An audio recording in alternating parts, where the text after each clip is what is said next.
नोएडा में कंपनियों के बीच में बगावत। जी हाँ दोस्तों, मजदूर और कंपनियों के बीच में बगावत है और सड़कों पे आक्रोश साफ साफ दिखाई दे रहा है। लेकिन बहुत सारे सवाल हैं जिसका जवाब शायद किसी के पास नहीं होगा। दोस्तों, इस वीडियो में मैं आपको बताऊंगा कि जिस तरीके से वाहियात कुछ लोग प्रदर्शन कर रहे हैं, जो वाहियात हरकतें कर रहे हैं, ये उनके लिए भी और ये पूरे भारत देश के लिए भी खतरनाक साबित हो सकता है।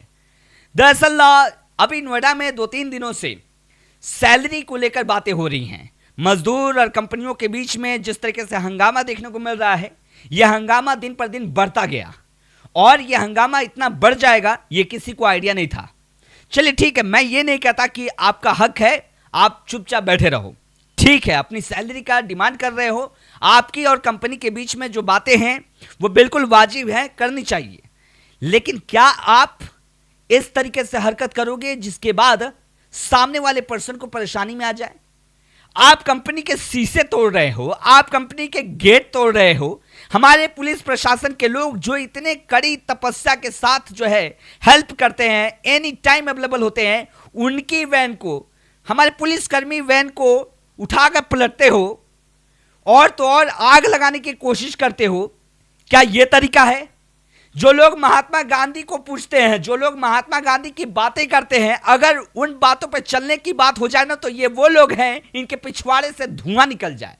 ये वही लोग हैं जो महात्मा गांधी को लेकर लंबी लंबी प्रवचन देते हैं, लेकिन जब बोल दिया जाए कि उनके आदर्शों को पालन करें, फॉलो करें, तो पिछवाड़े से धुआं निकल जाएगा। दोस्तों, आज मतलब ऐसी घटना देखने को मिली जिसके बाद जो है सवाल खड़ा करता है कि क्या भारत देश में ऐसे ऐसे लोग भारत देश को आगे बढ़ाने की बात करते हैं? घर में बैठ के चाय की चुस्की लेने के साथ साथ बोलते हैं कि भारत देश में हो क्या रहा है, और जब ये चीजें हो जाती है तब लोग बोलते हैं कि भाई भारत देश में ये हो क्यों रहा है।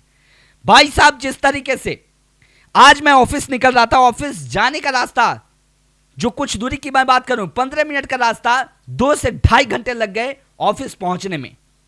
और पता है, उस रास्ते में एक ऐसा चीज देखने को मिला जहां पे पुलिसकर्मी की पुलिस वैन को पलट दी गई, वहां पे आग लगा दी गई।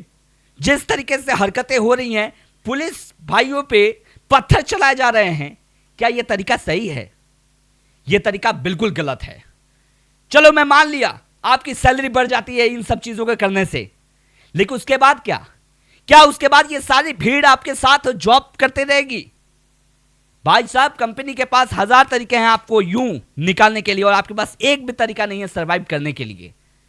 आपने सब कुछ छोड़ के ये कैसे सोच लिया कि कंपनी आपके लिए नहीं सोच रही है? आपने कंपनी को बदनाम करने के लिए, उसको तोड़फोड़ करने के लिए आप बाहर से लोगों को बुला रहे हो। जो कंपनी में काम नहीं कर रहे हैं उनको तुम बाहर से बुला के हंगामा करवा रहे हो। साफ साफ देखने को मिला दोस्तों कि जिस तरीके से वहां पे हंस रहे हैं, बोल रहे हैं, ठाके लगा रहे हैं, ये प्रदर्शन कर रहे थे। आपका तरीका बिल्कुल गलत है। अगर आपको कोई बात करनी थी, आप बात करते, अच्छे से बात करते, चाहे वो सुने या ना सुने। लेकिन आप इस तरीके से उग्रवादी हो जाओगे कि एम्बुलेंस को रास्ता नहीं दोगे, इस तरीके से उग्रवादी हो जाओगे, जो पुलिस कर्मी है उन पर पत्थर चलाओगे, उनके वैन को पलटोगे, वहां पे आग लगाओगे, ट्रैफिक जाम करोगे। एम्बुलेंस में अगर किसी पेशेंट की मौत हो जाती है तो कौन जिम्मेदार होगा? आप तो अपनी सैलरी बढ़वाने के चक्कर में न जाने कितनों के साथ खिलवाड़ कर रहे हो। दोस्तों, ये मुझे लगता है कि बहुत ही गंदा, बहुत ही गलत चीज हुई है जो नहीं होनी चाहिए। वैसे दोस्तों, आपके क्या ख्याल हैं जरूर बताइए कमेंट बॉक्स में। चैनल पर नए तो सब्सक्राइब, लाइक, शेयर, फॉलो जरूर कर लीजिएगा। और मैं एक और चीज बताना चाहता हूं, ये वो लोग हैं जो लोग चाहते हैं किसी तरीके से बदनामी हो, किसी तरीके से जो है अलग तरीके का लेवल हो।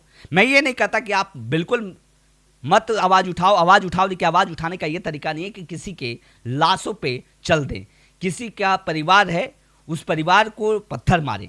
हमारे पुलिस भाई जिस तरीके से जवान लगे हैं उन पे आप पत्थर चला रहे हो, जो देश की रक्षा कर रहे हैं। शर्म आनी चाहिए।